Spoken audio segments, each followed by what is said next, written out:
శ్రావణి గారు, మా బామ్మని మా తాత ట్రైన్ లోనే కలిసారట. మా అమ్మ నాన్న కూడా ట్రైన్ లోనే కలుసుకున్నారట. అవునా? అవును. చాలా విచిత్రంగా ఉంది. నువ్వు ఒక్కడే అనుకున్నాను, మీ ఫ్యామిలీ మొత్తం ఇదే టైప్ ఏంట్రా? ఆ చూపేంట్రా, అడు చూడు. వాళ్ళ మాటలకి వెళ్ళండి.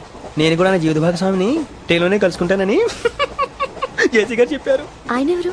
ఆయన మీకు తెలియదు కదా, చాలా గొప్ప సిద్ధాంతి. ఆయన చెప్పినట్టే జరిగిపోతుంది. ఆ మొక్క జరుగుద్ది. అవన్నీ నమ్మే ఉంటే నీ ఫేస్ లాగే నువ్వు ఏదో కన్నాలేసుకు బతకాల్సి వస్తుందిరా. మీరు ఇవన్నీ ఏ పట్టించుకోకండి. నిజంగా ఆయన చాలా గొప్ప సిద్ధాంతి. ఆడో గొప్ప సిద్ధాంతి, ఈడో గొప్ప యాదాంతి. ఒక్క గారు, ఏంటి? పెద్దలంటే నా గౌరవం కాబట్టి మీరేమన్నా భరిస్తున్నాను. దయచేసి జగదాంబ చౌదరి గారు మాత్రం అనకండి ప్లీజ్. వెంకీ గారు, నీకు స్కార్పియో గురించి ఏమైనా తెలుసా? అయ్యో, దానికే బ్రహ్మాండమైన బండి. డీజిల్ బండి అయినా పెట్రోల్ పికప్ అంట. మంచి మైలేజ్ కూడా ఇస్తున్నాను విన్నాను. అది కానీ కొంటున్నారా మీరు? అయ్యో, నేను అడుగుతుంది స్కార్పియో కార్ గురించి కాదండి, జోడియాక్ సైన్ గురించి. నవ్వేంట్రా? అమ్మాయి అడిగింది నువ్వు చెప్పిందేంటి? స్కార్పియో అంటే కారు అనుకున్నావా?